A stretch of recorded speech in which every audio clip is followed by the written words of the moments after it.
اور سرکار دو عالم صلی اللہ علیہ وسلم کو براہ راست جنت بھی دکھلائی، دوزخ بھی دکھلائی،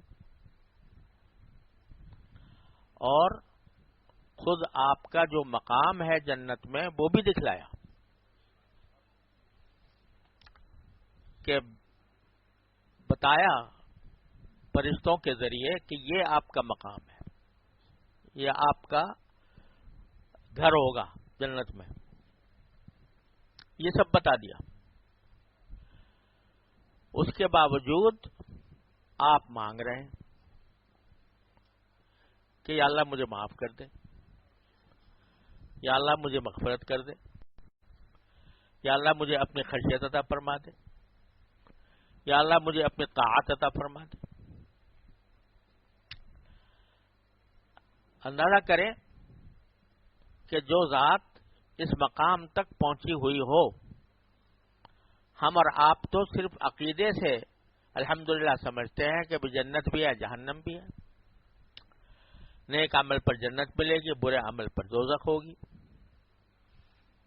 عقیدے کی حد تک سمجھتے ہیں نا، آنکھوں سے تو نہیں دیکھی،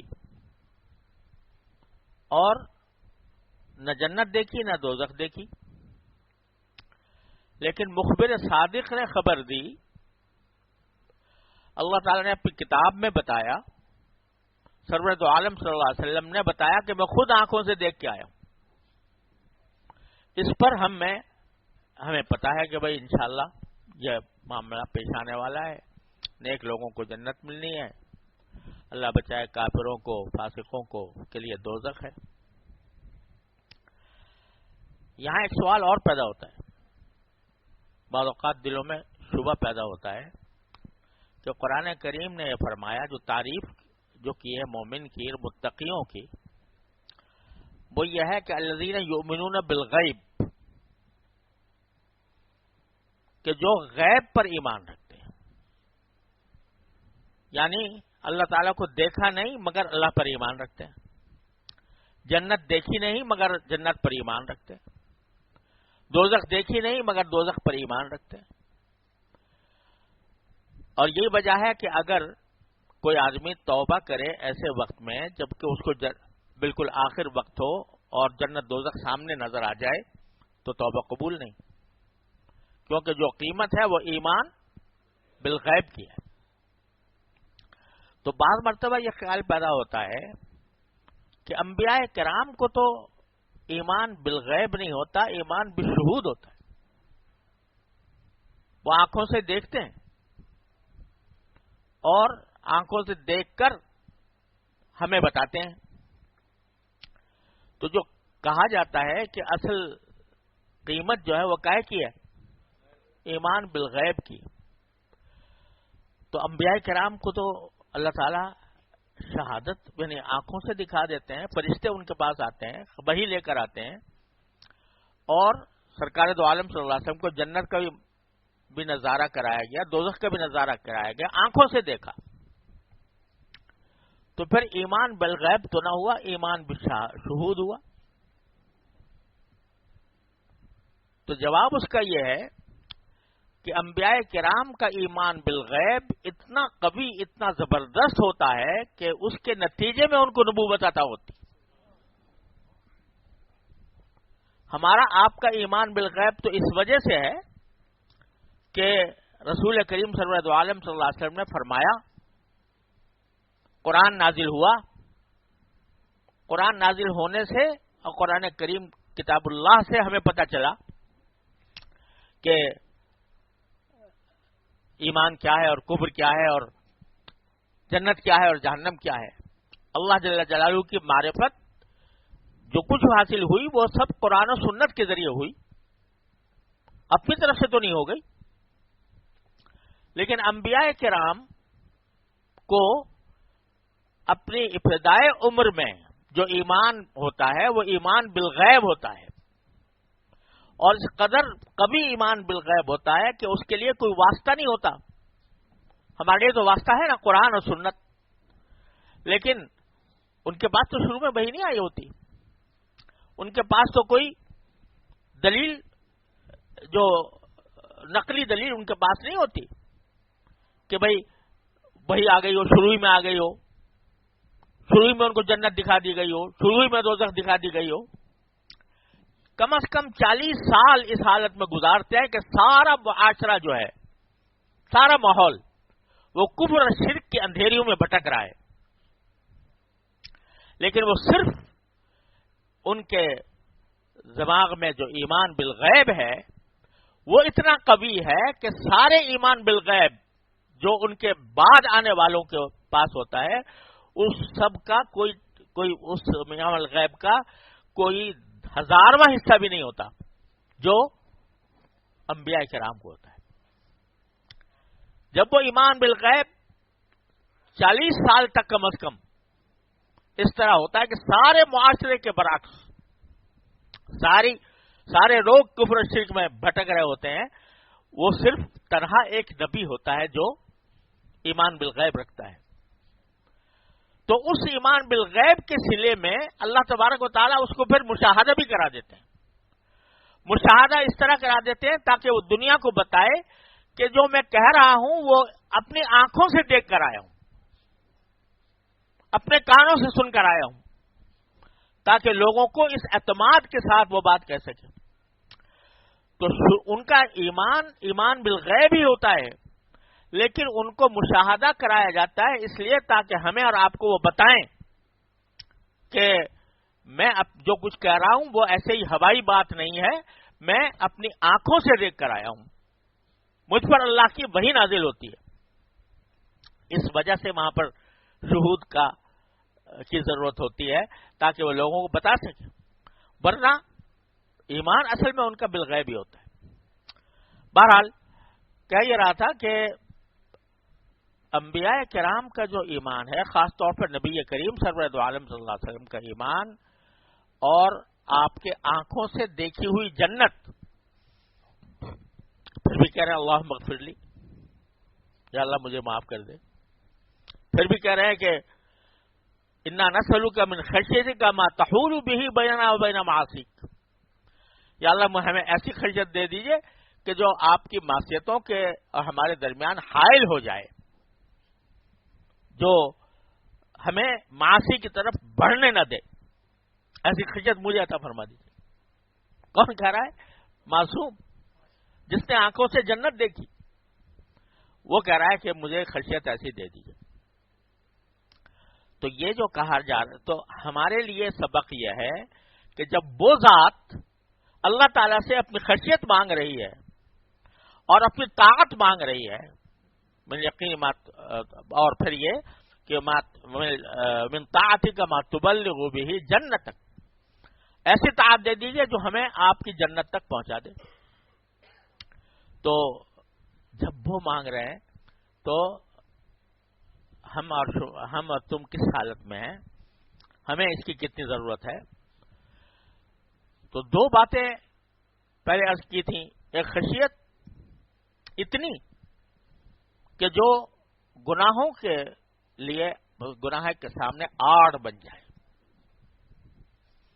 اور طاعت اتنی کہ وہ جنت تک پہنچا دے.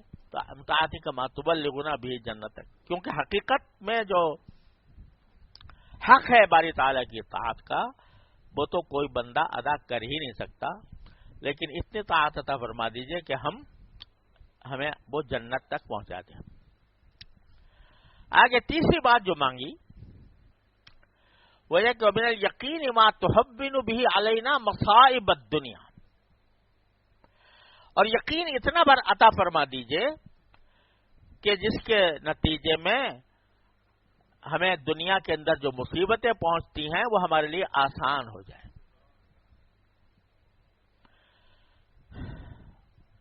ایسا یقین عطا فرما دیجئے. کس بات پر یقین؟ یقین باری تعالیٰ کی قدرت پر، اس کی حکمت پر، اس کی تقدیر پر. اتنا یقین ہو کہ جو کچھ ہو رہا ہے وہ عین حکمت کے مطابق، چاہے مجھے اچھا لگ رہا ہو یا برا لگ رہا ہو، چاہے میرے اوپر کوئی مصیبت آ رہی ہو، کوئی آفت آ رہی ہو، لیکن مجھے دل میں یقین ہو کہ جو کچھ ہو رہا ہے وہ باری تعالیٰ کی حکمت سے ہو رہا ہے، ہماری سمجھ میں آئے یا نہ آئے، یہ یقین۔ اور اسی یقین کو پیدا کرنے کے لیے حضرت موسیٰ علیہ السلام کو حضرت خضر کے بعد بھیجا گیا۔ حضرت موسیٰ علیہ السلام سے مجمع میں کسی نے پوچھا کہ اس وقت ساری دنیا میں سب سے بڑا عالم کون ہے؟ تو ظاہر ہے کہ پیغمبر سے بڑا عالم کون ہوگا؟ تو حضرت موسیٰ علیہ السلام نے یہ فرما دیا کہ بھئی میں ہی ہوں۔ جو حقیقت تھی اس بارے میں کہ علم شریعت جو ہے وہ اس سے زیادہ کسی کو نہیں ہو سکتا۔ تو اللہ تعالیٰ نے فرمایا کہ تم نے یہ کیسے کہہ دیا کہ میں سب سے بڑا عالم ہوں؟ تو میں تمہیں ایک ایسے بندے کے پاس بھیجتا ہوں جس سے تمہیں پتہ چلے کہ علم کیا ہوتا ہے۔ تو تمہیں چاہیے تھا کہ اس کے جواب میں یہ کہتے کہ بھئی اللہ تعالیٰ یہ بہتر جانتے ہیں کون عالم ہے، زیادہ عالم ہے، تو یہ کیسے کہہ دیا؟ تو فرمایا گیا کہ جاؤ، ایک بندہ ہے ہمارا، وہ جہاں دو سمندر ملتے ہیں وہاں تک سفر کرو، اور جا کر وہاں تمہیں وہ بندہ ملے گا، اور ساتھ میں ایک مچھلی اٹھا لینا، مچھلی لے جانا۔ تو ایک وقت ایسا آئے گا کہ وہ مچھلی غائب ہو جائے گی، تو جب مچھلی غائب ہو جائے سمجھ لینا کہ وہیں پر وہ ملے گا وہ۔ تو اپنے شاگرد کو لے کر حضرت یوشع علیہ السلام کو لے کر موسیٰ علیہ السلام روانہ ہوئے، اور جب وہاں پہنچے اس جگہ پر مجمع البحرین، یعنی جہاں دو سمندر ملتے تھے، تو وہاں کچھ ایسا ہوا کہ حضرت یوشع علیہ السلام کے پاس وہ مچھلی تھی، وہ مچھلی ایک دم سے ان کے ہاتھوں سے نکل کے سمندر میں چلی گئی، اور ان کو وہ بھول گئے کہ میں بتاؤں حضرت موسیٰ علیہ السلام کو کہ مچھلی جو ہے سمندر میں چلی گئی ہے، غائب ہو گئی ہے۔ اب چلتے رہے آگے، جب آگے چل کے مجمع البحرین پر پہنچے تو موسیٰ علیہ السلام نے کہا بھئی بھوک لگ رہی ہے، اور اتنا لمبا سفر ہم نے کیا تو کچھ ہمیں کھانے کو چاہیے۔ تو اس وقت انہیں یاد آیا یوشع علیہ السلام کو، تو کہا کہ وہ مچھلی تو جب ہم جہاں وہ ٹھہرے تھے تو وہاں جا کے وہاں سے وہ سمندر میں چلی گئی تھی، اور میں بھول گیا آپ کو بتانا۔ وما انسانی الشیطان الا ان اذکرہ، اور انسا نے شیطان ہے کہ مجھے شیطان نے بلا دیا کہ آپ سے ذکر کرتا۔ تو موسیٰ علیہ السلام نے کہا بھئی وہ تو ساری علامت تھی کہ جب مچھلی گم ہونی تھی تو وہیں پر تو ہمیں جانا بھی تھا، تو چلو واپس۔ پھر واپس گئے، جب وہاں پہنچے جس جگہ مچھلی گم ہوئی تھی تو وہاں پر ملاقات ہو گئی خضر علیہ السلام سے۔ تو حضرت موسیٰ علیہ السلام نے کہا کہ میں چاہتا ہوں آپ کو پاس بھیجا ہے مجھے اللہ میاں نے، تو میں چاہتا ہوں کچھ آپ کی صحبت میں رہوں، کچھ آپ کے علم سے کچھ استفادہ کروں۔ تو انہوں نے کہا کہ خضر علیہ السلام نے کہا کہ بھئی تم میرے ساتھ چل نہیں سکو گے، کیونکہ تمہیں جو علم عطا ہوا ہے وہ کوئی اور ہے، اور مجھے جو علم ہوا ہے وہ کچھ اور ہے، تو اس واسطے تم میرے ساتھ رہ نہیں سکو گے۔ تو انہوں نے کہا جی میں تو آپ کی صحبت میں آیا ہوں، اور جو بھی آپ مجھے سکھائیں گے سیکھوں گا، اور آپ کی صحبت میں رہ کر صبر سے کام لوں گا۔ ستجدونی انشاءاللہ صابرا ولا اعصی لک امرا، اور آپ کے کسی حکم کی میں خلاف ورزی نہیں کروں گا۔ تو حضرت خضر علیہ السلام نے کہا کہ اچھا پھر جب چلو میرے ساتھ تو جب کوئی واقعہ دیکھو تو اس کے بارے میں مجھ سے کچھ پوچھنا نہیں، میں خود بتا دوں تو بتا دوں، خود سے نہیں پوچھنا۔ اچھا جی ٹھیک ہے، چلے کشتی میں سوار ہوئے، کشتی والوں نے بغیر اجرت کے سوار کر لیا، حضرت موسیٰ علیہ السلام کو بھی حضرت خضر کو بھی، بغیر اجرت کے بزرگ آدمی ہیں، چلو ان سے اجرت نہیں لیں گے. تو اب کشتی جب چلی اور کنارے کے قریب پہنچی تو خضر علیہ السلام نے کشتی کا تختہ توڑ دیا. موسیٰ علیہ السلام ذرا نہیں گئے، کہنے لگے کہ یہ کیا کیا آپ نے؟ ایک قوم جو بیچارے تھے کشتی والے، انہوں نے بغیر اجرت کے ہمیں سوار کیا اور آپ نے اس کشتی کے اندر عیب پیدا کر دیا. یہ تو ڈبو دے گی کشتی سب انسانوں کو، اور عیب الگ پیدا کر دیا آپ نے. تو خضر علیہ السلام نے کہا دیکھو میں نے کہا نہیں تھا کہ تم میرے ساتھ صبر نہیں کر سکو گے. کہ اچھا جی معاف کر دینا، راتوں جو مجھ سے غلطی ہو گئی، بھول گیا، تو مجھے معاف کر دیجیے. اچھا چلو آگے. یہاں تو حضرت موسیٰ علیہ السلام نے یہ کہا تھا کہ لقد جئت شیئا امرا، آپ نے تو عجیب کام کیا کہ اس کشتی میں سوراخ کر دیا جس میں سوار ہو کے آئے تھے. ہاں تو عجیب کا لفظ بولا تھا. تو آگے جب چلے تو ایک اچھا خاصا لڑکا کھیل رہا تھا، اس کو پکڑ کے اس کی گردن اڑا دی، قتل کر دیا. اب موسیٰ علیہ السلام پیغمبر شریعت والے، تو اب ان سے پیغمبری کا تقاضا تھا کہ اس پر خاموش نہ رہیں. کہا لقد جئت شیئا نکرا، آپ نے بڑا بھاری گناہ کا کام کیا کہ ایک بچے کو بغیر کسی قصور کے آپ نے لے کے قتل کر دیا. تو بہت برا کام. لقد جئت شیئا نکرا، وہاں پر شدت سے نکیر کی، کیونکہ پیغمبر تھے، شریعت کے خلاف ہو رہا تھا کام. تو تنبیہ کی. پھر حضرت خضر علیہ السلام نے کہا کہ بھائی تم سے پہلے ہی کہا تھا کہ تم میرے ساتھ صبر نہیں کر سکو گے. کہا کہ اچھا جی اب تو جو کچھ ہو گیا سو ہو گیا، لیکن اب آگے اگر میں کچھ پوچھوں، کوئی سوال کروں تو پھر میں ہمارے آپ کے راستے جدا ہو جائیں گے، آئندہ نہیں کروں گا. اگر پوچھا تو بس سمجھ لینا کہ اب پھر ہم ساتھ چل نہیں سکتے. آگے بڑھے، ایک بستی میں پہنچے تو ان سے عام طور سے طریقہ یہ ہوتا تھا کہ مسافر جو اس زمانے میں ہوٹل تو ہوتے نہیں تھے، تو جب کسی بستی میں کوئی آدمی جاتا تھا تو لوگ اس کی مہمانی کیا کرتے تھے، مسافر آدمی کی. تو ان سے کہا بھائی ہم باہر مسافر ہیں، کچھ کھانا وانا کھلاؤ.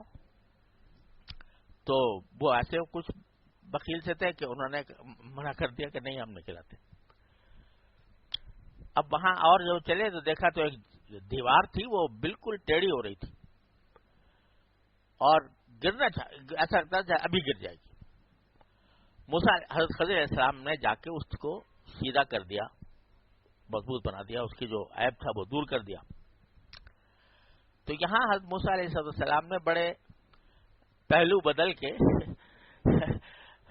اسلوب بدل کے یہ تو نہیں کہا کہ آپ نے برا کام کیا، لیکن کہا کہ بھئی اب یہ لوگ کھانا انہوں نے کھلایا نہیں، کوئی مہمانی نہیں کی ہماری، تو آپ نے ان کی دیوار اپنے سیدھی کر دی. اگر چاہتے تو اس پر کچھ اجرت ہی لے لیتے، اس اجرت میں ہم کچھ کھانا وانا کر لیتے.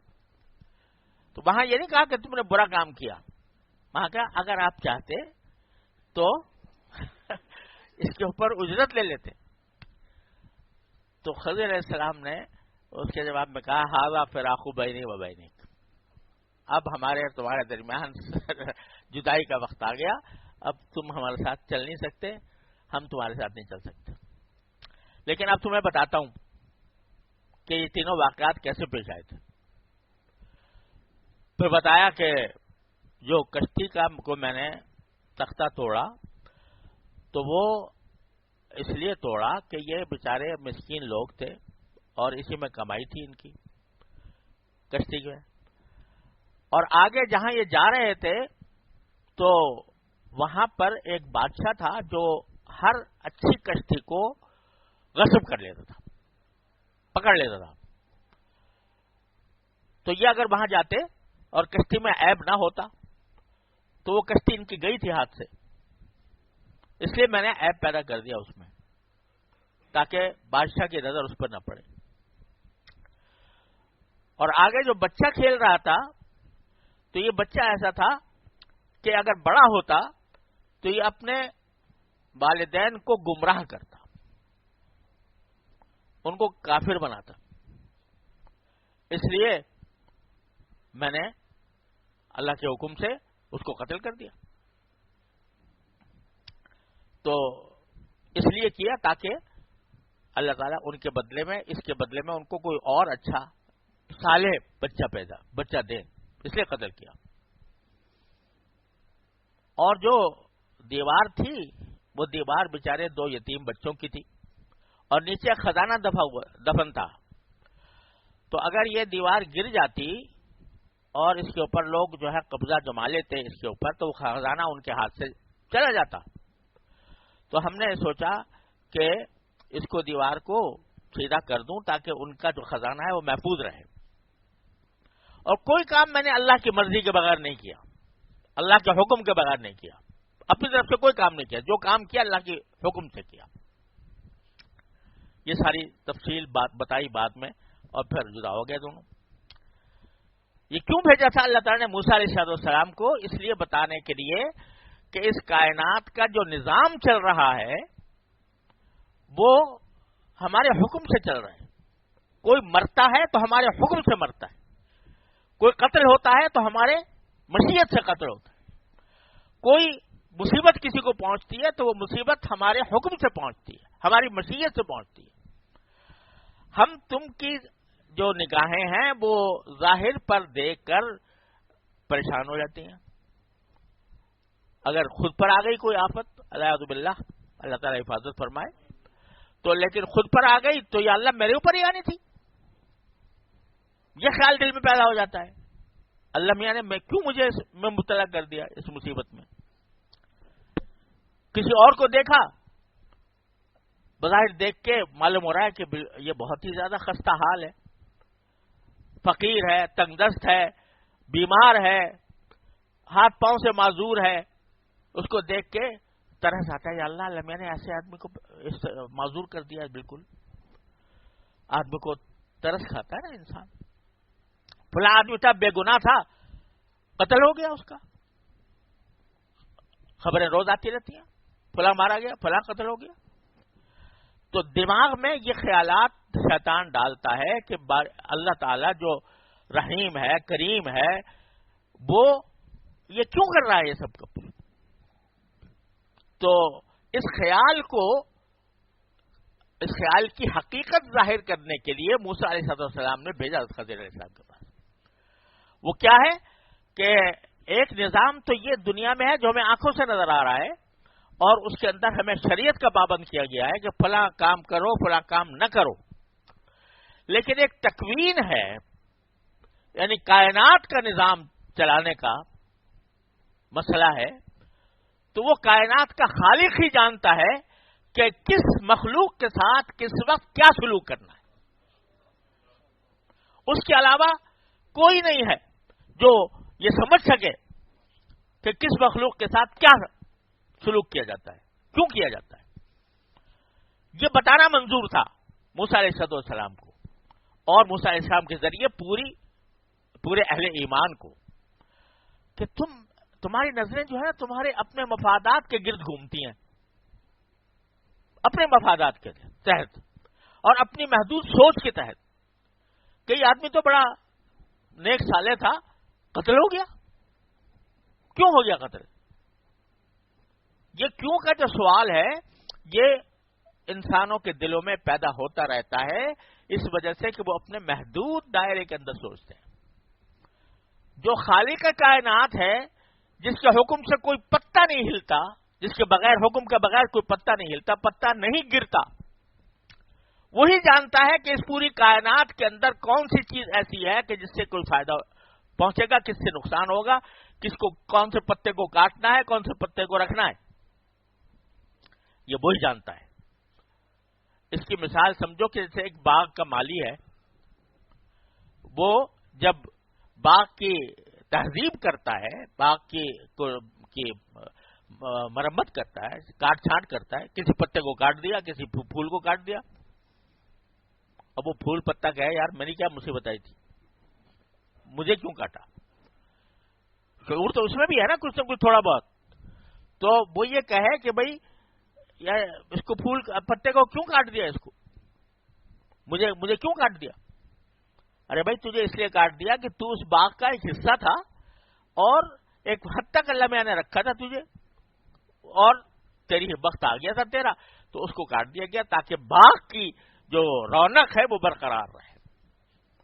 تو ایک چھوٹا سا نظیر ہے، مثال بھی نہیں کہہ سکتے اس کو، کہ آدمی جس طرح دنیا کے اندر کاٹ چھانٹ کرتا ہے، اپنے باغ کی کاٹ چھانٹ کرتا ہے، اپنے گھر کی مرمت کرتا ہے، جو ایک کوئی حصہ جو ہے ڈھا دیتا ہے، کوئی حصہ بنا دیتا ہے.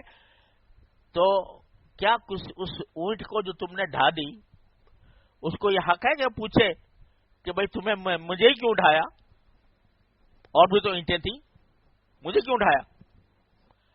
تو یہ اس لیے کہ تم اس باغ کے مالک ہو، اس گھر کے مالک ہو، تو تمہیں اختیار ہے کہ جو چاہو کرو. تو جو ساری کائنات کا خالق ہے، مالک ہے، وہی جانتا ہے کہ کس وقت کیا ہوگا.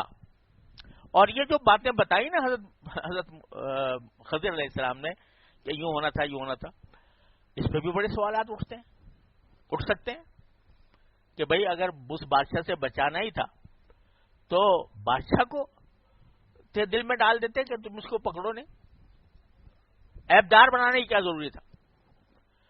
اور اگر وہ بچہ والدین کو گمراہ کرنے والا تھا تو پیدا ہی کیوں کیا تھا اس کو؟ اگر وہ گمراہ کرنے والا تھا تو پیدا ہی کیوں کیا تھا؟ اور وہ جو دیوار تھی وہ اگر ان کی یتیموں کی دیکھ بھال مقصود تھی تو اس کو ٹیڑھا ہی کیوں کیا؟ وہ خرابی کیوں کیا؟ وہ سیدھی رہتی شروع سے.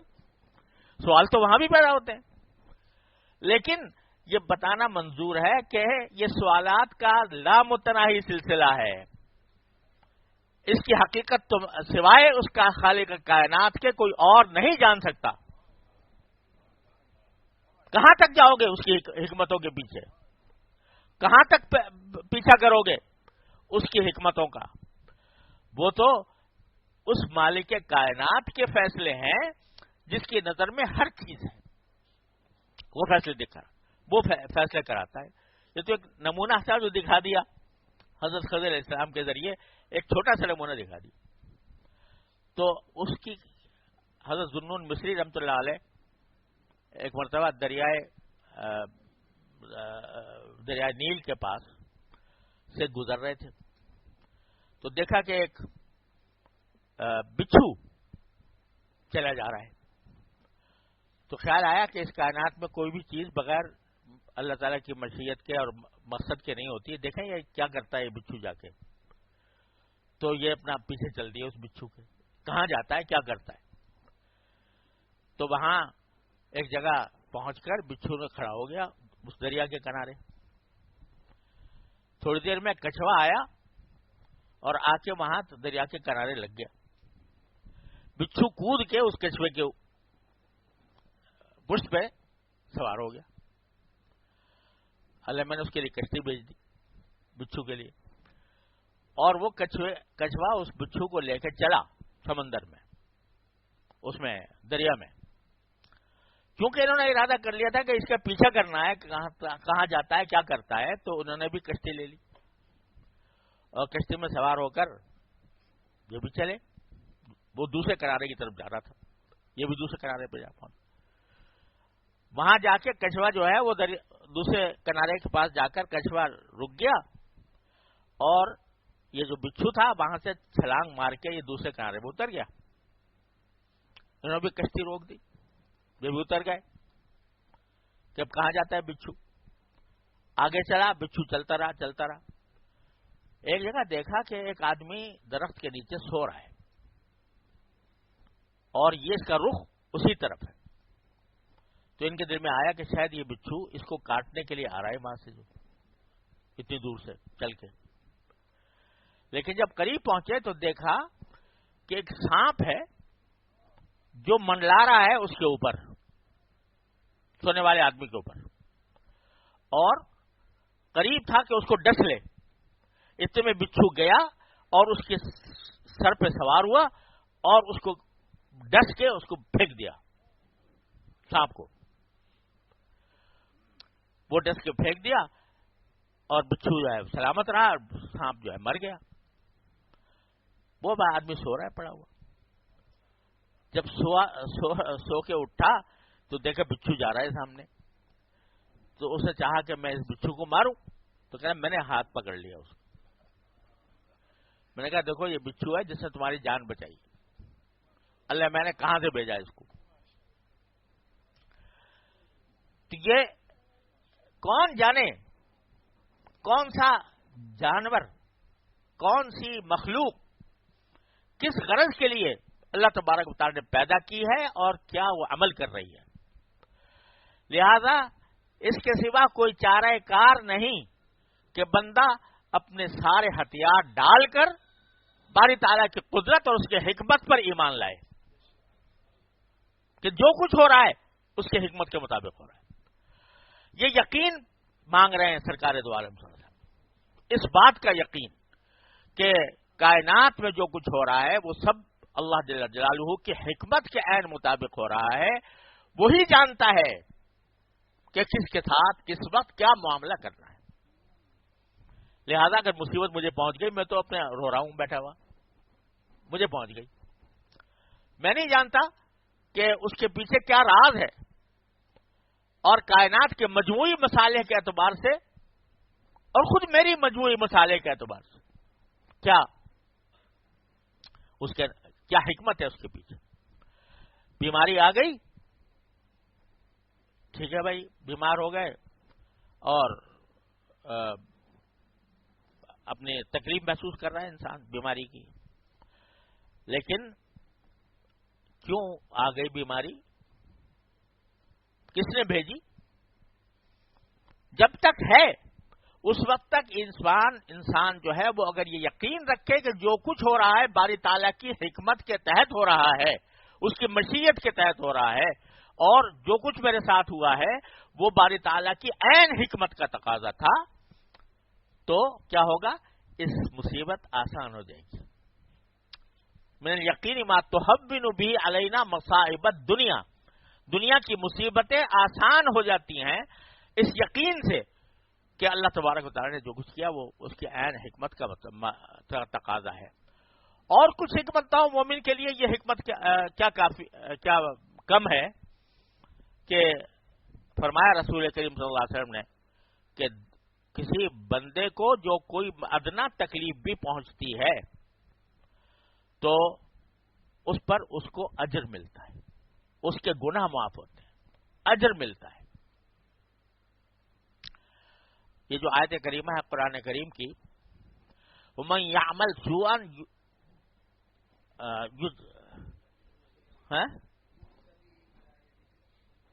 نہیں، وَمَن يَعْمَلْ سُوءًا يُجْزَ بِهِ، وَمَن يَعْمَلْ سُوءًا يُجْزَ بِهِ، جو کوئی برائی کرے گا، اور نکرہ ہے تحت نکرہ ہے عام، کوئی بھی برائی کرے گا اس کی سزا اس کو ضرور ملے گی، قرآن یہ کہتا ہے۔ جو جبیات نازل ہوئی تو حضرت صدیق اکبر رضی اللہ تعالیٰ عنہ نے نبی کریم صلی اللہ علیہ وسلم سے عرض کیا کہ یا رسول اللہ، اس کا مطلب تو ہے ہم چھوٹے چھوٹے پتہ نہیں کتنے گناہ کرتے ہیں، چھوٹی چھوٹی غلطیاں جو ہے ہر ایک پر سزا ملے گی ہمیں، پھر ہمارا کہاں ٹھکانہ ہوگا؟ ہماری پھر تو کوئی ٹھکانہ نہیں۔ اگر ہر چھوٹی بڑی برائی پر جو ہم سے سرزد ہو سزا ضرور ملنی ہے، تو پھر پتہ نہیں کتنے چھوٹے بڑے گناہ ہم سے ہوتے رہتے ہیں۔ تو اس کا تقاضا تو ہے اس آیت کا کہ اس کی ضرور سزا ملے گی، یعنی چھوٹے سے چھوٹے گناہ کی بھی سزا ملے گی، سوءً کوئی بھی برائی اس کی بھی ہمیں سزا ملے گی، تو پھر ہمارا کہاں ٹھکانہ ہوگا؟ تو سرکار دو عالم صلی اللہ علیہ وسلم نے 3 مرتبہ صدیق اکبر سے کہا غفر اللہ لک یا ابا بکر، غفر اللہ لک یا ابا بکر، غفر اللہ لک یا ابا بکر، اللہ تمہاری مغفرت کرے ابو بکر، اللہ تمہاری مغفرت کرے، اللہ تمہاری مغفرت کرے۔ کیا تم کبھی بیمار نہیں ہوتے؟ کیا کبھی تمہیں تھکن نہیں ہوتی؟ کیا کبھی کوئی تمہیں صدمہ نہیں پہنچتا؟ تو رسول صدیق نے کہا یا رسول اللہ ہوتا تو ہے، بیمار بھی ہوتے ہیں، صدمہ بھی پہنچتا ہے، تھکن بھی ہوتی ہے۔ تو آپ نے فرمایا کہ یہی تو سزا مل رہی ہے تمہیں، یعنی جو کوئی چھوٹے چھوٹے گناہ ہوتے ہیں ان کی سزا اللہ تعالیٰ دنیا میں دے دیتے ہیں مومن کو، تاکہ آخرت کے عذاب سے بچ جائے۔ تو یہ جو کچھ ہو رہا ہے، تمہیں بیماری ہو رہی ہے، یہ بھی اللہ تبارک و تعالیٰ کی طرف سے ایک انعام ہے کہ تمہارے گناہ معاف ہو رہے ہیں، اور جس کے گناہ نہیں ہوتے اس کے درجات بلند ہو رہے ہیں۔ بیماری ہو، 3-4 لفظ استعمال کیے حدیث میں، الستا تمرض، کیا بیمار نہیں ہوتے؟ الستا تنصب، کیا کبھی تھکن تمہیں نہیں ہوتی؟ الستا تحزن، کیا کبھی تم غمگین نہیں ہوتے؟ صدمہ نہیں ہوتا کوئی؟ انہیں کہا ہوتا ہے یا رسول اللہ۔ کہا کہ یہ تو سزا مل رہی تمہیں، اللہ تعالیٰ یہی حساب چکا دیتے ہیں تمہارا، مگر یہ تعلق ہے اس کا صغیرہ گناہوں سے، چھوٹے گناہوں سے۔ جو کبیرہ گناہ ہے وہ تو قاعدہ یہ ہے، اللہ تعالیٰ کی رحمت کسی کو معاف کر دے، وہ کسی قانون کی پابند نہیں ہے، لیکن قاعدہ یہی ہے کہ بڑا گناہ ہوگا تو بغیر توبہ کے معاف نہیں ہوگا۔ البتہ چھوٹے گناہوں کا یہ ہے، مسجد میں جا رہے ہو، راستے میں جتنے قدم چل رہے ہو، ہر ایک قدم پر گناہ معاف ہو رہا ہے۔ وضو کر رہے ہو، ہر وضو کو جو دھو رہے ہو اس وضو کے گناہ معاف ہو رہے ہیں۔ یہ اللہ تعالیٰ نے، اور کوئی بیماری آ رہی ہے، یہاں تک کہ حدیث میں ہے حتی الہم یہمہ، یہاں تک کہ اگر کسی کو کوئی پریشانی لاحق ہو گئی، اس پر بھی اللہ تبارک و تعالیٰ کی طرف سے گناہوں کا کفارہ ہوتا ہے اور ثواب ملتا ہے۔ تو ایک مومن کے لیے یہ جتنے مصائب ہیں، مصائب الدنیا، یہ اگر دیکھا جائے تو ایک طرح سے اس کے لیے ایک باعث بشارت ہے کہ اس کے گناہ معاف ہو رہے ہیں، درجات بلند ہو رہے ہیں، اور بھی پتہ جانے کتنی حکمتیں ہوں گی وہ جانتا ہے، اللہ تعالیٰ ہی بہتر جانتا ہے۔ تو اگر یہ یقین پیدا ہو جائے، اللہ تعالیٰ ہم سب کے دلوں میں پیدا فرما دے کہ جو کچھ ہو رہا ہے وہ اللہ جل جلالہ کی حکمت کے تحت ہو رہا ہے، اور اس میں کسی کوئی کام غلط نہیں ہو رہا، ناانصافی سے نہیں ہو رہا، ظلم سے نہیں ہو رہا، جو کچھ ہو رہا ہے وہ عین حکمت کے مطابق ہو رہا ہے۔ یہ یقین حاصل ہو جائے، اللہ تعالیٰ ہم سب کو عطا فرما دے، تو سارے مصائب جو ہیں وہ آسان ہو جائے۔ تو یہ مانگ رہے ہیں سرکار دو عالم سے کہ اللہ تعالیٰ، یا اللہ ہمیں ایسا یقین عطا فرما دے اپنی حکمت پر، اپنی مشیت پر، اپنے فیصلوں پر، آپ کی تقدیر پر، ہمیں اتنا یقین ہو جائے کہ جتنے مصائب ہیں دنیا کے وہ سب آسان ہو جائیں۔ تو ہم نبی علینا مصائب الدنیا، یہ اللہ تعالیٰ جب یقین پیدا فرما دیتے ہیں تو پھر تکلیف تو ہوتی ہے، مصیبت آنے سے تکلیف ہوتی ہے، ظاہر بات ہے، اور اس تکلیف پر رنج کرنا بھی کوئی گناہ نہیں، اس پر صدمہ کرنا بھی کوئی گناہ نہیں، اس پر آہوزاری کرنا بھی کوئی گناہ نہیں۔ یعنی آدمی کو تکلیف ہو رہی ہے، ظاہر تکلیف ہوگی تو اس کی وہ کرائے گا، اس کی آہیں نکلیں گی، اس پر بھی کوئی گناہ نہیں، لیکن اس کے ساتھ ساتھ یہ یقین ہو کہ میرے ساتھ جو ہو رہا ہے یہ عین انصاف ہے اور عین حکمت ہے۔ اس کی مثال یوں سمجھو کہ ایک ڈاکٹر کے پاس گئے آپریشن کرانے کے لیے، آپریشن کرانے کے لیے گئے تو آپریشن میں تکلیف تو ہوگی نہیں ہوگی؟ ہوگی۔ آپریشن ہو یا کوئی چھوٹی موٹی سرجری ہو یا چیر پھاڑ ہو، تکلیف تو ہے۔ اب اس سے آہیں بھی نکل رہی ہیں، کرا بھی رہا ہے انسان، چیخیں بھی نکل جاتی ہیں بعض اوقات، لیکن چیخیں نکلنے کے باوجود یقین ہے کہ جو ڈاکٹر میرے ساتھ جو کر رہا ہے وہ میرے ساتھ ہمدردی کر رہا ہے، یہ کوئی میرا دشمن نہیں ہے، یہ میرے ساتھ ہمدردی کر رہا ہے. تو اگر یہ ہمدردی کر رہا ہے، اس کو نہ صرف یہ کہ اس کا احسان مانتا ہے، پیسے بھی دیتا ہے کہ تب میرے چیر پھاڑ کر میرے جسم میں چیر پھاڑ کرنے کے پیسے بھی دیتا ہے، اور احسان بھی مانتا ہے کہ بھئی آپ نے بڑے مہربانی سے ہمارا آپریشن کر دیا. تو چیخیں بھی نکل رہی، کراہیں بھی ہو رہی، اور یقین بھی ہے کہ یہ میرے ساتھ صحیح ہو رہا ہے کام. تو اسی طرح جو مصائب دنیا ہیں، دنیا کی مصیبتیں ہیں، اس میں چاہے رونا آ جائے، چاہے کراہ نکل جائے، چاہے آہیں نکل جائیں، کچھ بھی ہو جائے، لیکن یہ یقین ساتھ ساتھ ہونا چاہیے کہ ٹھیک ہو رہا ہے، میرے ساتھ ٹھیک ہو رہا ہے. یہ اللہ تعالیٰ کی حکمت کا عین تقاضا ہے. تو کیا ہوگا؟ وہ مصائب دنیا جو ہیں وہ آسان ہو جائیں گے، اسی طرح آسان ہو جائیں گے جیسے آپریشن میں آسان ہو جاتے ہیں، اسی طرح آسان ہو جائیں گے. تو اے اللہ ہمیں اپنے فضل و کرم سے وہ یقین عطا فرما دیجئے کہ تحون بھی علینا مصائب الدنیا، جس کے ذریعے ہم پر مصیبت ہمارے لیے آسان ہو جائے. کیا کیا مانگا ہے سرکار دو عالم صلی اللہ علیہ وسلم، کوئی گوشہ چھوڑا نہیں انسان کی حاجتوں میں سے، کوئی گوشہ نہیں چھوڑا. تو یہ ایک طرف یہ فرما دیا کہ یقین اتنا دیا عطا فرما دیجئے کہ کوئی مصیبت آ جائے ہمارے یقین میں تزلزل پیدا نہ ہو، ہمیں یقین آئے، پورا پکا یقین ہو کہ ٹھیک ہو رہا ہے. ہاں تکلیف ہو رہی ہے تو جیسے آدمی ڈاکٹر سے کہتا ہے کہ بھئی ذرا ہولے ہولے کر دو تو اسی طریقے سے آپ اللہ سے مانگ لو کہ اللہ یہ ہے تو آپ کی حکمت کے عین مطابق، مگر میں کمزور ہوں، مجھ سے برداشت نہیں ہو رہا، دور کر دیجئے اس کو. تو مانگنے میں کوئی حرج نہیں، وہ مانگنا یقین کے خلاف نہیں ہے. یا اللہ ہے تو عین آپ کی حکمت کے مطابق، لیکن یہ مجھ سے، میں کمزور آدمی ہوں، مجھ سے یہ برداشت نہیں ہو رہا، اے اللہ اس کو میرے لیے آسان فرما دیجئے اور میری تکلیف دور فرما دیجئے. تو مانگو، مانگنے میں کوئی حرج نہیں، لیکن یقین ساتھ ہونا چاہیے کہ جو ہوا ہے وہ ٹھیک ہوا، اللہ کی حکمت کے عین مطابق ہوا. اور اگر اللہ کی حکمت کے مطابق ہوگا، میں مانگوں گا تو اللہ تعالیٰ دور بھی کر دیں گے اس کو، بیماری ہو، تکلیف ہو، آزار ہو، کچھ ہو تو ضرور دور کر دیں گے انشاءاللہ. تو مانگنا بھی یقین کے خلاف نہیں، کراہنا بھی یقین کے خلاف نہیں، رونا بھی یقین کے خلاف نہیں.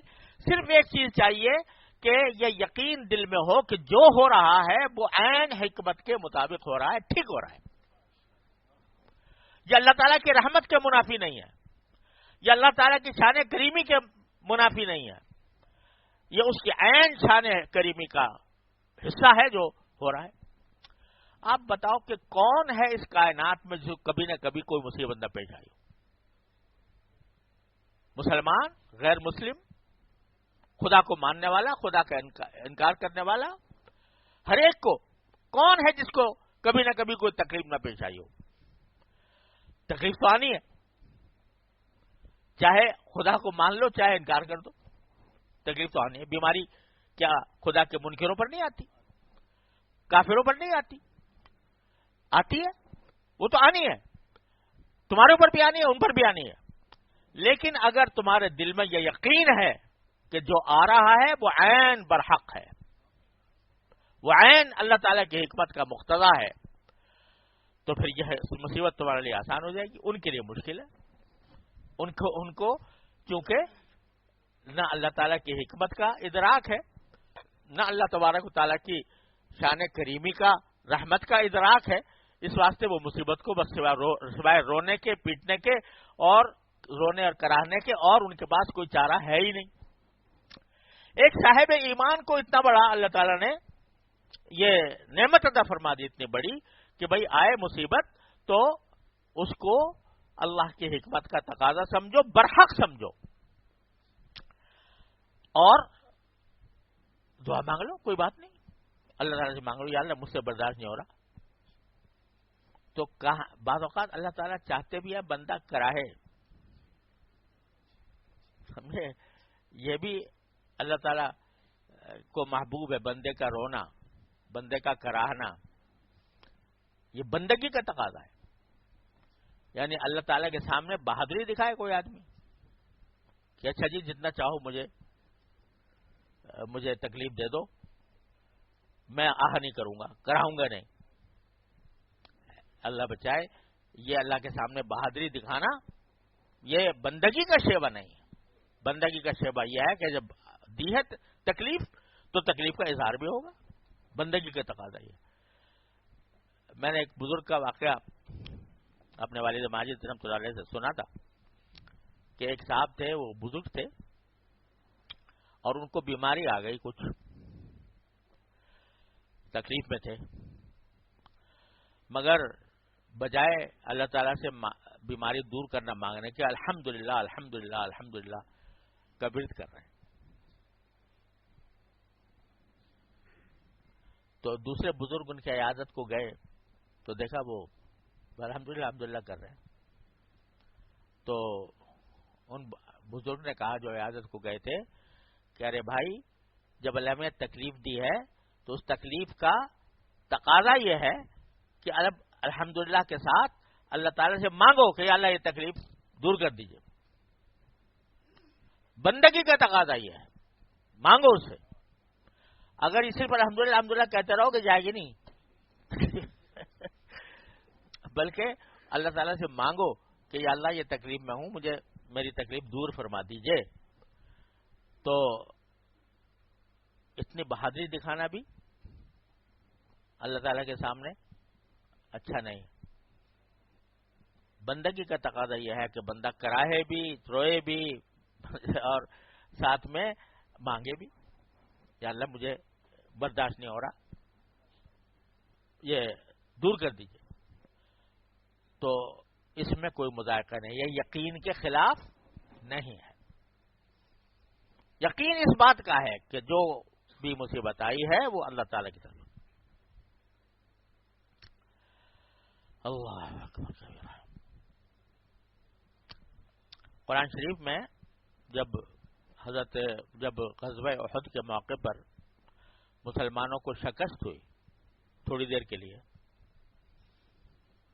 مسلمانوں کے اوپر حملہ ہوا کفار کا اچانک، اور اس میں 70 صحابہ کرام شہید ہوئے. خود نبی کریم صلی اللہ علیہ وسلم کا دندان مبارک شہید ہوا. تو اس موقع پر اللہ تبارک و تعالی نے متوجہ فرمایا تمام مسلمانوں کو. تو اس میں یہ فرمایا کہ یہ تکلیف جو پہنچی ہے، یہ تکلیف اس لیے ہے لکیلا تحزنوا علی ما فاتکم، ہے کیلا ما فاتکم بلا تفرحوا بما آتاکم، کہ اس لیے ہے تاکہ تمہارے دماغ میں جو تم سے جو کوئی چیز چھوٹ گئی اس کے اوپر زیادہ غم نہ کرو، اور جو چیز تمہیں مل گئی اس کے اوپر اتراؤ نہیں. اس لیے ہم نے تقدیر کا فیصلہ تمہارے اوپر نافذ کیا. تو مطلب یہ کہ اگر کوئی تکلیف پہنچی ہے تو اس پر ضرورت سے زیادہ غمگین ہونا، یہ تقدیر سے شکوہ کرنا کہ میرے ساتھ کیوں ہو گیا، یہ ہے جو غلط بات ہے. تو ہم تمہیں تقدیر کا فیصلہ اس طرح کراتے ہیں تم سے، تاکہ تمہیں جب کوئی غم پہنچے تو اس غم پہ بھی اللہ تعالیٰ کو یاد کرو اور اس سے مانگو، اور اگر تمہیں کوئی خوشی کی بات پہنچے تو اس پر اتراؤ نہیں کہ بھئی میں بڑا میں تو بہت اعلی مقام پہ پہنچ گیا اس شو کے ذریعے. تو بھائی یہ خلاصہ ہے اس دعا کا. اللہ تعالیٰ اپنی رحمت سے ہم سب کو عطا فرما دے کہ من یقین ما تحبن بھی علینا مصائب الدنیا. اچھا، ایک طرف تو یہ مانگا کہ اللہ مصیبتوں کو ہمارے لیے یقین کے ذریعے آسان فرما. اب کہیں یہ خیال دل میں پیدا ہو جائے کبھی مصیبت مانگ رہے کہ مصیبت آ جائے، یہ شبہ دل میں پیدا نہ ہو کہ مصیبت مانگی جا رہی ہے. یہ کہا جا رہا ہے کہ اتنا یقین مصیبت اگر آ جائے تو یقین ہو کہ یہ حکمت کے مطابق ہے، لیکن مانگنا نہیں ہے مصیبت. چنانچہ آگے فرمایا متعنا باسماعنا وابصارنا وقلوبنا وازواجنا وذریاتنا. اس طرح تو یہ کہا کہ ہمارے لیے مصیبتیں آسان ہو جائیں. یا اللہ جب تک ہم زندہ ہیں ہماری سماعت کو باقی رکھیے، ہماری نگاہوں کو باقی رکھیے، بینائی کو باقی رکھیے، اور جب تک ہم زندہ ہیں ہماری ساری قوتوں کو باقی رکھیے. متعنا باسماعنا وابصارنا وقوتنا ما احییتنا. کہ اللہ یہ تو ہمیں یقین آپ نے دے دیا کہ بھئی جو کچھ ہوگا وہ اللہ آپ کی حکمت کے مطابق ہوگا، مگر ہم کمزور، آزمائیے گا نہیں زیادہ. بلکہ جو ہماری سماعت ہے وہ بھی زندگی بھر باقی رہے. متعنا باسماعنا وابصارنا، ہماری بینائی بھی زندگی باقی رہے.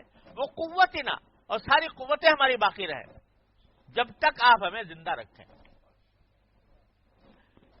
تو دیکھو کس طرح جمع کیا ہے کہ جو ہم کہہ رہے ہیں کہ یا اللہ ہمیں یقین دے دیے، جو ہمارے لیے مصیبتیں آسان کر دے، یہ اپنی جگہ ہے، لیکن ہم ہیں کمزور، لہذا کسی بڑی آزمائش میں نہ ڈالیے گا. تو ہماری مرتے دم تک ہماری سماعت بھی بحال رہے، ہماری بینائی بھی بحال رہے، ہماری قوتیں بھی بحال رہیں. ما احییتنا وجعل وجعل الوارث منا. اور یہ جو کچھ ہمارے آپ نے ہمیں سماعت دی، بصارت دی، قوتیں دی، اس کے ذریعے جو کچھ ہم سے کوئی نئے کام انجام پایا تو اللہ ہمارے لیے اس کو وارث بنا دیجیے گا. یعنی یہ جو ان قوتوں کے ذریعے آپ نے اپنی توفیق سے ہم سے اگر کوئی کام لیا تو اے اللہ اس کام کی نیکی کو اور اس کی اچھائی کو ہمارے بعد بھی باقی رکھیے گا. وجعل الوارث منا، جیسے مرنے والے کے بعد وارث ہوتا ہے وہ اس کا ترکہ اس کے پاس جاتا ہے، وارث کے پاس. تو اسی طرح ان چیزوں کے ذریعے جو ہونے کی ہم سے کبھی آپ نے سرزد کرائی تو اس کو بھی ہمارے لیے وارث بنا دیجئے. ہمارا وارث بنا دیجئے کہ وہ جو نیک کام ہے وہ ہمارے نامہ اعمال میں لکھے رہے قیامت تک. وجعل الوارث منا. کیا نزاکتیں ہیں، کیا گہرائی ہے، کیا گہرائی ہے کہ ایک طرف یقین بھی مانگ رہے ہیں کہ مصیبت آ جائے تو ہمیں یقین حاصل ہو، اور ایک طرف مصیبتوں سے پناہ بھی مانگ رہے ہیں کہ یا اللہ ہمیں یہ ہماری قوتیں جو ہیں یہ بحال رہیں آخر تک. تو معلوم ہوا کہ عافیت مانگنا یہ بھی بندگی کا ایک تقاضا ہے. آدمی عافیت مانگے. اللہم انی اسألک الصحۃ والعفۃ والامانۃ وحسن الخلق. اللہ میں صحت مانگتا ہوں، عفت مانگتا ہوں. تو یہ صحت مانگی جا رہی ہے کہ ہماری یہ چیزیں سب سلامت رہیں. اللہ بچائے. اس طرف توجہ دلائی جا رہی ہے کہ یہ جو نعمتیں حاصل ہیں ان کو ذرا تھوڑا سا سوچا کرو کہ یہ نعمت کیا مجھے ملی ہوئی ہے. مل گئی یا مفت؟ سماعت مفت مل گئی، بصارت مفت مل گئی، اور یہ چلنے پھرنے کی قوت، کام کرنے کی طاقت مفت مل گئی. اس لیے قدر ہی نہیں. کبھی سوچا کہ جو میں سماعت کی طاقت ہے میری، یہ کتنی بڑی نعمت ہے جو اللہ تعالیٰ نے عطا فرما رکھی ہے. اگر کسی وقت خدا نہ کرے سلب ہو جائے تو ساری دنیا مال خرچ کر کے اس کو واپس لانا مشکل ہوگا. اگر بینائی چلی جائے تو ساری دنیا کی دولت خرچ کر دو گے تو بینائی اس کے واپس نہیں آئے گی، اور اگر خرچ کرنا پڑا تو خرچ کر دو گے، دولتیں لٹا دو گے اس ایک آنکھ کی بینائی کو بحال کرانے کے لیے، مگر مفت ملی ہوئی ہے، دن رات بے دھڑک استعمال ہو رہی ہے، اور معصیتوں میں استعمال ہو رہی ہے، اللہ بچائے، گناہوں میں استعمال ہو رہی ہے۔ تو یہ توجہ دلانا یہ مقصود ہے کہ خدا کے بندو اس کی قدر کر لو اور اس کی بقا بھی مانگ لو۔ تو ذرا کبھی کبھی سوچا کرو کہ یہ مجھے جو نعمت دی ہے کس نے دی ہے، اس کا کچھ شکر ادا کرنے کی فکر کیا کرو، اس کو باقی رہنے کے لیے اس کو مانگنے کی فکر کرو، اس سے مانگو کہ اللہ انہیں نہ جائے۔ اللہ بچائے جب آخری عمر میں انسان پہنچ جاتا ہے اور یہ قوتیں سلب ہونے لگتی ہیں تو اس وقت قدر پتہ چلتی ہے۔ تو آدمی کو مانگنا چاہیے کہ اللہ اپنے سوا کسی کا محتاج نہ کیجیے، اپنے سوا کسی کا محتاج نہ کیجیے، بینائی سلامت رہے، بصارت سلامت رہے، سماعت سلامت رہے، قوتیں سلامت رہے، چلتے پھرتے آدمی رخصت ہو دنیا سے۔ اس کی یہ مانگا ہے سرکار دو عالم صلی اللہ علیہ وسلم نے، ہمیں مانگنے کی تلقین فرمائی ہے، ورنہ اللہ بچائے جب آدمی بے ہوشی میں بے فکری میں زندگی گزار گیا اور جب بڑھاپا آ گیا تو بڑھاپے میں بسا اوقات ہی نعمتیں سلب ہو جاتی ہیں۔ ارذل العمر جس کو قرآن کریم نے کہا ہے، خراب ترین عمر آخر کی جس میں اس قوتیں چلی جائیں، اس سے پناہ مانگی سرکار دو عالم۔ اے اللہ میں اس بات سے پناہ مانگتا ہوں کہ میں ارذل العمر تک پہنچ جاؤں، ایسی عمر تک جس میں مجھے میرے قوت سلب ہو جائے۔ تو بھائی یہ دعا اللہ تعالی ہم سب کو کرنے کی بھی توفیق عطا فرمائے، اور جو مانگا ہے سرکار دو عالم صلی اللہ علیہ وسلم نے اللہ تعالی ہمیں اپنے فضل و کرم سے عطا فرما دے، یقین بھی عطا فرما دے، اس کی نعمتوں پر شکر بھی عطا فرما دے، اور اس سے مانگنے کی بھی توفیق عطا فرما دے۔ بس یہی زندگی کا سبق ہے جو سرکار دو عالم صلی اللہ علیہ وسلم نے دے دیا۔ اللہ تعالیٰ اپنے رحمت سے ہم سب کو عمل کی توفیق عطا فرمائے۔ وصلی اللہ تعالی علی خیر خلقہ سیدنا مولانا محمد وعلی آلہ واصحابہ اجمعین۔ اللہم صلی اللہ علیہ وسلم۔